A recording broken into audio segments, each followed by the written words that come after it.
প্রিয় বন্ধুরা, আশা করি সকলে ভালো আছেন। বন্ধুরা, এবার ডিএলএড বিষয়ে থাকছে অত্যন্ত গুরুত্বপূর্ণ কয়েকটি খবর। ডিএলএড বিষয় নিয়ে থাকছে একেবারে ব্রেকিং নিউজ, যা এই ভিডিওতে আলোচনা করা হচ্ছে। ভিডিওটিকে তাই শেষ পর্যন্ত অবশ্যই দেখুন এবং চ্যানেলটিকে সাবস্ক্রাইব করে নিয়ে সঙ্গে থাকুন। চলুন আমরা মূল আলোচনার মধ্যে প্রবেশ করি। বন্ধুরা, আমরা সকলেই জানি যে প্রাথমিক বিদ্যালয়ে শিক্ষকতা করতে হলে যোগ্যতা নির্ধারক পরীক্ষা টেট পরীক্ষাটি কিন্তু দিতেই হবে।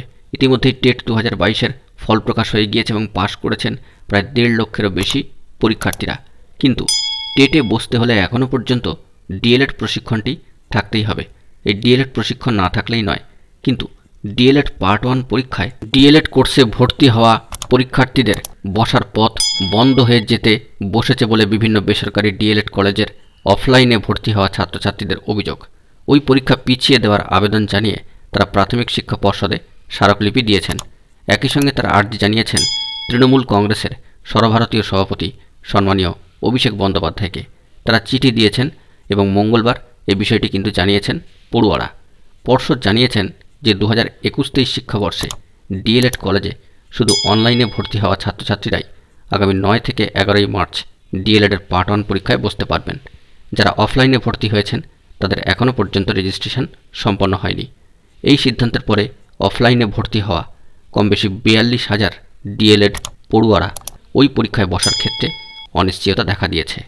এ বিষয়ে জানা যাচ্ছে যে ডিএলএড প্রশিক্ষণরত কয়েকজন পড়ুয়া জানাচ্ছেন ডিএলএড কলেজে অফলাইনে ভর্তি নিয়ে ডিসেম্বরে মহামান্য কলকাতা হাইকোর্টে একটি মামলা হয়, যা শুনানি হয় জানুয়ারিতে। অভিযোগ 13 মার্চ পরবর্তী শুনানির পরেই পরীক্ষার তারিখ ফেলতে পারত পর্ষদ, উল্টে তড়িঘড়ি করে তার আগেই পরীক্ষার তারিখ নির্দিষ্ট করে তাদের ভবিষ্যৎ অনিশ্চিত করে দেওয়া হয়েছে। পার্ট 1 পরীক্ষার কয়েক মাস পরেই পার্ট 2 বা ফাইনাল পরীক্ষা। পড়ুয়াদের প্রশ্ন, তারা কি কোনো পরীক্ষাই দিতে পারবে না? তাহলে ডিএলএড প্রশিক্ষণপ্রাপ্ত না হলে টেট দিয়েও কোনো লাভ হবে না।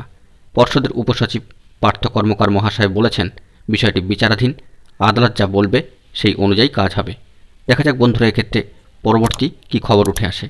অবশ্যই কিন্তু সেই দিকে আমাদের চোখ থাকবে এবং অথেন্টিক নিউজ আপডেটগুলি এই চ্যানেলের মধ্যে দিয়ে আমরা তুলে ধরব। বন্ধুরা, এখন এটুকুই। সকলে ভিডিওটিকে শেষ পর্যন্ত দেখুন এবং বন্ধু বান্ধবদের মধ্যে শেয়ার করে দিন, যাতে সকলে বিষয়টিতে অবগত হতে পারে। ধন্যবাদ।